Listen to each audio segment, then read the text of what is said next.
जी तो नाज़रीन, इस वक्त हम मौजूद हैं एक ऐसी फैमिली के साथ जो इस वक्त पसमानदगी की ज़िंदगी गुजारने पर मजबूर है। और इन हालात में ये कैसे आए हैं, ये क्या मुतालबा करते हैं हुकूमत पाकिस्तान से, इन्हें किन मुश्किलात का सामना है। आज तक पाकिस्तान में किसी ने ऐसी फैमिलियों के बारे में सोचने की जुर्रत तक नहीं की।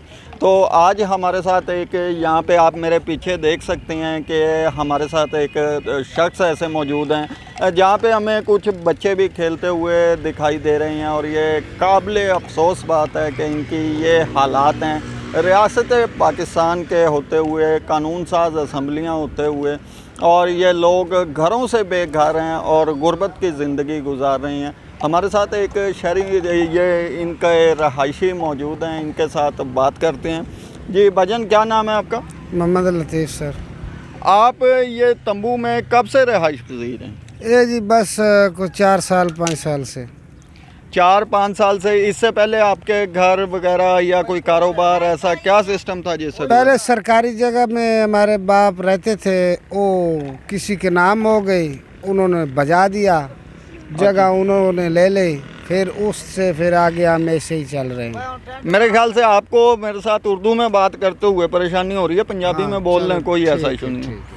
ਤੁਸੀਂ ਮੈਨੂੰ ਇਹ ਦੱਸੋ ਕਿ ਜੀ ਇੱਥੇ ਤੁਸੀਂ ਹੁਣ ਕਿੰਨੇ ਬੱਚੇ ਨੇ ਤੁਹਾਡੇ ਤੇ ਕਿੰਨੀਆਂ ਫੈਮਲੀਆਂ ਨੇ ਇੱਥੇ ਜੀ ਸਾਡੇ 10 12 ਬੱਚੇ ਹੈਗੇ ਆ, ਆਪਣੇ 10 22 ਦੇ ਆ, 10 ਮੇਰੇ ਆ। 20 बच्चे हैं आपके? हाँ जी, मेरे कल्ले के नहीं। अच्छा, 10 22 दे, 10 मेरे। माशाल्लाह जी, भाई के 10 बच्चे हैं और इनके साथ वो भाई का हैं दूसरे, उन्हें भी बुलाओ। भाई साहब आप भी इधर आएँ, आपने रिकॉर्ड कायम किया हुआ। माशाल्लाह नाज़रीन, आप सुन रहे हैं कि इनके 10 बच्चे हैं, दोनों साहिबान मौजूद हैं। आपकी उम्र कितनी है बुजुर्गों? अपनी उम्र है कोई तकरीबन 40-50 साल उम्र है, 50 साल उम्र हो सी। शादी आपने एक ही की है या दो? एक ही शादी में। और आपके उस दिया 2 शादियाँ। आपकी 2 बेगमों में से 10 बच्चे हैं। हाँ, इनके एक बेगम में। हाँ। अच्छा, तो मुझे आप ये बताएं कि आप मेरा ख्याल है मैं पंजाबी ची गल कर ਲਾਂ। जी ਤੇ ਇੱਥੇ ਗੁਜ਼ਾਰਾ ਕਿਵੇਂ ਹੁੰਦਾ ਹੈ? 20 ਬੱਚੇ ਨੇ, 4 ਜੀ ਤੁਸੀਂ ਆਪ ਹੋ। ਦਿਨ ਨੂੰ ਜਾਣੇ ਆ ਜੀ, ਰੋਜ਼ੀ ਪਾਣੀ ਜਾ ਕੇ ਮੰਗ ਪੇ ਨਾ ਆਇਆ, ਜਾਂ ਕੋ ਗੱਤਾ ਕਬਾੜਾ ਚੁੱਕ ਕੇ ਬੱਚਿਆਂ ਦੀ ਰੋਜ਼ੀ ਬਣਾ ਕੇ ਸ਼ਾਮ ਨੂੰ ਘਰ ਲਿਆਇਆ, ਵਕਤ ਗੁਜ਼ਾਰਾ ਚੱਲਦਾ ਪਿਆ ਬਸ। ਤੁਹਾਡਾ ਆਪਣਾ ਮੁਸਤਕਿਲ ਕਾਰੋਬਾਰ ਕੋਈ ਨਹੀਂ? ਮੁਸਤਕਿਲ ਕਾਰੋਬਾਰ ਕੋਈ ਨਹੀਂ, ਗਰੀਬ ਆਦਮੀ ਹੈ, ਜਦੋਂ ਕੋਈ ਗੁਜ਼ਾਰਾ ਹੀ ਨਹੀਂ, ਸਹਾਰਾ ਹੀ ਨਹੀਂ, ਨਾ ਕੋਈ ਮਕਾਨ ਨਾ ਜ਼ਮੀਨ, ਤਾਂ ਫਿਰ ਇਹੋ ਹੀ ਕਰਨਾ, ਹੋਰ ਕੀ ਕਰ ਸਕਨੇ ਗਰੀਬ ਆਦਮੀ। ਮਕਾਨ ਜ਼ਮੀਨ ਤੁਹਾਨੂੰ ਹੁਣ ਹਕੂਮਤ ਪਾਕਿਸਤਾਨ ਦੀ ਸਕੀਮ ਆਈ ਹੋਈ ਹੈ, ਬੈਂਕ ਚੋਂ ਲੋਨ ਲੈ ਕੇ ਬਣਾ ਸਕਦੇ ਹੋ ਤੁਸੀਂ, ਜਾਂ ਵਜ਼ੀਰ ਆਜ਼ਮ ਹਾਊਸਿੰਗ ਸਕੀਮ ਹੈ, ਤੁਸੀਂ ਕਿਸੇ ਪਾਸੇ ਅਪਲਾਈ ਨਹੀਂ ਕੀਤਾ? ਕੋਈ ਆਇਆ ਹੀ ਨਹੀਂ, ਕੋਈ ਮਸਲਾ ਹੀ ਨਹੀਂ ਬਣਿਆ, ਤਾਂ ਫਿਰ ਕਿਸੇ ਨੂੰ ਕੀ ਆਖੇ, ਗਰੀਬ ਬੰਦੇ ਆ, ਜਦੋਂ ਆਵੇ ਕੋਈ ਨਾ ਤਾਂ ਫਿਰ ਅਗਾ ਟੁਰੀਏ ਕਿਸ ਤਰ੍ਹਾਂ ਗਰੀਬ ਆਦਮੀ ਸੇ, ਫਿਰ ਇਹ ਗੁਜ਼ਾਰਾ ਹੀ ਹੈ।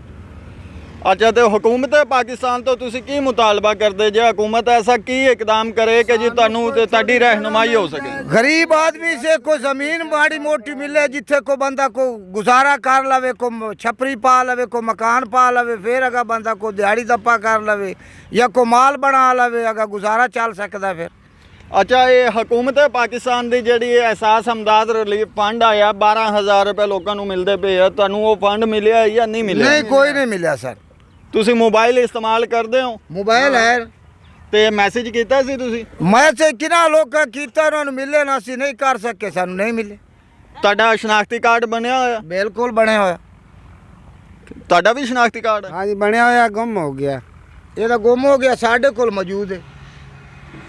ਤੇ ਯਾਨੀ ਕਿ ਜਦੋਂ ਇਹ ਸਕੀਮ ਆਈ ਹੈ ਤੁਸੀਂ ਕਿਸੇ ਨਾਲ ਰਾਬਤਾ ਵੀ ਨਹੀਂ ਕੀਤਾ? ਨਹੀਂ ਹੋ ਸਕਿਆ ਰਾਬਤਾ, ਫਿਰ ਰਾਬਤਾ ਹੋਵੇ ਤਾਂ ਫਿਰ ਕਰੀਏ ਆ ਕੋਈ ਗੱਲਬਾਤ। ਤੁਸੀਂ ਹੋ ਪਹਿਲੇ ਸ਼ਖਸ ਜੋ ਆਏ। ਅੱਛਾ, ਤੇ ਮੁਰਗੀਆਂ ਵਗੈਰਾ ਤੁਸੀਂ ਰੱਖੀਆਂ ਹੋਈਆਂ, ਇਹ ਕੀ ਹਿਸਾਬ ਕਿਤਾਬ, ਇਸੇ 'ਚ ਤੁਹਾਨੂੰ ਕਿੰਨੀ ਆਮਦਨ ਹੁੰਦੀ ਹੈ? ਇਹਨਾਂ 'ਚ ਸਾਨੂੰ ਕੀ ਆਮਦਨ ਹੈ? ਜੋ ਬੱਚਾ ਹੈ ਕੋਈ ਸ਼ੌਕੀਨ ਹੈ, ਉਹ ਜਾਂਦਾ ਹੈ ਕਿਧਰੋਂ ਲਾਇਆ ਆਂਦਾ ਖਰੀਦ ਕੇ 2000 ਦਾ ਲਾਇਆ ਆਇਆ, ਜੋ 500 ਰੁਪਏ ਨੂੰ ਮੁਨਾਫਾ ਹੋਇਆ ਤਾਂ ਵੇਚ ਦਿੱਤਾ, ਕੋਈ ਜੁੱਤੀ ਕੱਪੜਾ ਵਿੱਚੋਂ ਬਣਾ ਲਿਆ ਉਹਨੇ ਬਸ।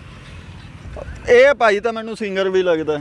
नाजरीन की ख्याल है थोड़ा जिहा कोई गाना गुना गुनगुना लईए इन्हां कोलों थोड़ी जी कोई अपनी आवाज़ च कोई पैगाम दिओ आवाम नूं कोई सुरीला गीत सुनाओ जी सर सन गाना आਉਂਦਾ ਹੀ ਨਹੀਂ ਜਦੋਂ ਅਸੀਂ ਖਾ ਪੀ ਕੁਛ ਨਹੀਂ ਸਕਦੇ ਤੇ ਵਿੱਚ ਭਾਈ ਉਹ ਮੇਰਾ ਵੀਰ ਜਦੋਂ ਤੁਸੀਂ ਥੋੜਾ ਜਿਹਾ ਗੁਣਗੁਣਾਓਗੇ ਉਦੋਂ ਸਾਡੇ ਵੇਖਣ ਵਾਲੇ ਜਿਹੜੇ ਨਾਜ਼ਰੀਨ ਨੇ ਉਹ ਵੀ ਖੁਸ਼ ਹੋਣਗੇ ਤੇ ਦੂਜਾ ਜਿਹੜਾ ਹਕੂਮਤ ਪਾਕਿਸਤਾਨ ਦੇ ਅਰਕਾਨ ਜਿਹੜੇ ਆ ਇਹ ਪ੍ਰੋਗਰਾਮ ਵੇਖ ਰਹੇ ਆ ਉਹ ਵੀ ਕੋਈ ਮਾਹੀਆ ਸੁਣਾ ਦਿਓ ਤੁਸੀਂ ਬਾਕੋ ਇੱਕ ਮਾਹੀਆ ਸੁਣਾ ਚ ਕੋਈ ਯਾਦ ਹੈ ਤਾਂ ਬਾ ਹੋਰ ਉੱਥੇ ਕਿ ਮਾੜੀ ਆਵਾਜ਼ ਇਹ ਤਾਂ ਕਿ ਓਏ ਉਹ ਪਿੱਛਾ ਖਲੇਨ ਦੇ ਨਾ ਮਣੋ ਜਦ ਮੈਨੂੰ ਵਾਲੀ ਨਹੀਂ ਆਣਾ ਤੇ ਤੁਸੀਂ ਸੁਣਾਓ ਜੀ ਰੇੜੇ ਆ ਕੋਈ ਚੈੱਕ यार नहीं समझता लेकिन बोल सुना दो और तू आ काम और साहिबान थे ये जनाब नाजरीन हमारे मायूस ना हो हम आपको माहिया सुनाएंगे और लाजमंद सुनाएंगे ये बच्चा आ गया हमारे पास और एक बुजुर्ग और भी खड़े हैं वो पीछे खड़े हैं इधर आओ सरकार आप भी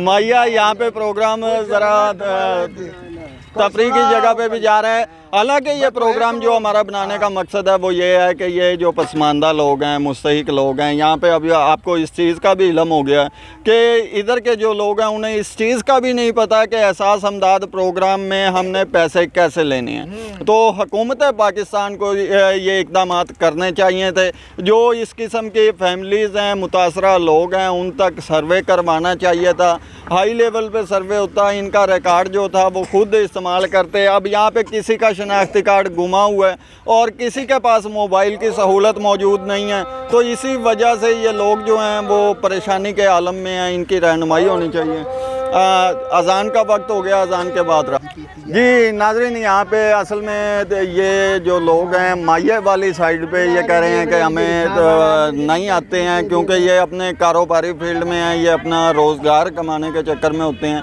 तो हम इनसे अब ये पूछेंगे कि इनका क्या मुतालबा है हुकूमत पाकिस्तान से की मुतालबा करते हो तुसी हुकूमत थोड़ा सा की करना गरीब की कर सकता गरीब दी ते मनी दी भी गाई नहीं अमीर दी मनी रही है बस ਤੁਹਾਨੂੰ ਇਸ ਵਕਤ ਸੋਸ਼ਲ ਮੀਡੀਆ ਤੇ ਪੂਰਾ ਪਾਕਿਸਤਾਨ ਵੇਖ ਰਿਹਾ ਤੁਸੀਂ ਆਪਣਾ ਜਾਇਜ਼ ਮੁਤਾਲਬਾ ਦੱਸੋ ਕਿ ਤੁਸੀਂ ਕੀ ਚਾਹੁੰਦੇ ਹੋ ਕਿ ਕੀ ਇਕਦਾਮਾਤ ਹੋਈ ਆ ਵੀ ਕਿ ਜ਼ਮੀਨ ਮਿਲੇ ਜੇ ਕੋਈ ਮਕਾਨ ਮਿਲੇ ਆਵਾਮ ਨੂੰ ਤੇ ਦੇ ਰਹੇ ਨੇ ਗਰੀਬਾਂ ਨੂੰ ਦੇ ਮੈਨੂੰ ਜੀ ਤੁਸੀਂ ਕੀ ਚਾਹੁੰਦੇ ਜੀ भाईजान असी ये गल करने गरीब लोग के साड़ा कोई गुजारा सहारा नहीं सानू को ज़मीन मिले या सानू को पैसा टका मिले जो असी कोई अपना गुजारा बनावीए जिमीदार MP MN उन्होंने जेड़ी फंड तुसी दे रहे हो आप ही खा रहे गरीबां नू देंदे नहीं गरीबां तो फिर एवें ही धक्के ठुड्डे नाल फिर गुजारा करना ਬਾਜੀ ਤੁਸੀਂ ਕਿਵੇਂ ਦੋਨ ਥੱਲੇ ਸੁੱਟੀ ਪਏ ਹੋ ਤੁਸੀਂ ਵੀ ਦੱਸੋ ਕੋਈ ਕੀ ਸਰ ਇਹਦੇ ਬਈ ਬੱਚਿਆਂ ਦੇ ਹਿਸਾਬ ਵਿੱਚ ਬਈ ਜੋ ਸਾਡੇ ਕੋਲ ਜ਼ਮੀਨ ਹੋਵੇ ਤਾਂ ਸਾਨੂੰ ਮੁੱਲ ਨਾ ਲੈਣੀ ਪਵੇ ਅਸੀਂ ਬੱਚੇ ਪੜਾ ਲਈਏ ਅਸੀਂ ਕੋਈ ਚੰਗਾ ਕਾਰੋਬਾਰ ਸਿਖਾ ਦਈਏ ਚੰਗਾ ਕੋਈ ਕਾਨੂੰਨ ਦੇ ਰਾਹ ਤੇ ਲਾ ਦਈਏ ਕੋਈ ਦੋ ਚਾਰ ਬੱਚੇ ਆਪਦੇ ਜੋ ਸਾਡਾ ਵੀ ਸਾਰਾ ਬਣ ਜਾਵੇ ਜੋ ਕਾਨੂੰਨ ਵਿੱਚ ਹਿੱਸਾ ਰਲ ਜਾਵੇ ਜਦੋਂ ਸਾਡੇ ਬੱਚਿਆਂ ਨਹੀਂ ਪੜ ਸਕਣਾ ਅਸੀਂ ਨਹੀਂ ਪੜ ਸਕਣਾ ਅਸੀਂ ਕੁਝ ਕਰ ਨਹੀਂ ਸਕਣਾ ਤੇ ਫਿਰ ਸਾਡਾ ਘਰ ਬੂਆ ਨਹੀਂ ਹੋਣਾ ਤੇ ਅਸੀਂ ਫਿਰ ਕੀ ਕਰ ਸਕਣਾ आपका कोई बच्चा तालीम हासिल नहीं कर रहा जी जब रोटी नहीं मसे पूरी कर रहा मैं जी नाज़रीन ये जैसा कि देखा पहले प्रोग्राम थोड़ा तफरीह की तरफ भी चला गया था और अब की जो सूरत हाल है ये भाई ने जो बात की है ये सुनकर खुदा जानता है कि दिल जो है वो खून के आंसू रोने लग गया है कि ऐसे हालात हैं पाकिस्तान में ऐसे लोग मौजूद हैं जो इस चीज़ को तरसते हैं कि हमारे बच्चों को तालीम मिले हमारे बच्चे अच्छा पहने अच्छा खाएं लेकिन ये रियासत पाकिस्तान की ज़िम्मेदारी भी बनती है कि ऐसे लोगों को सपोर्ट किया जाए और जो लोग हमारा ये पैगाम सुन रहे हैं उनकी भी ये ज़िम्मेदारी बनती है जो प्रोग्राम देख रहे हैं अगर आप काबिल हैसियत हैं तो ऐसी जगहों का रुख किया करें जो लोग इस वक्त परेशानी के आलम में हैं इनकी सपोर्ट किया करें आइंदा एक और नए प्रोग्राम के साथ मिलेंगे तब तक के लिए अपने होस्ट मलिक आसिफ रज़ा को इजाज़त दें अल्लाह हाफ़िज़।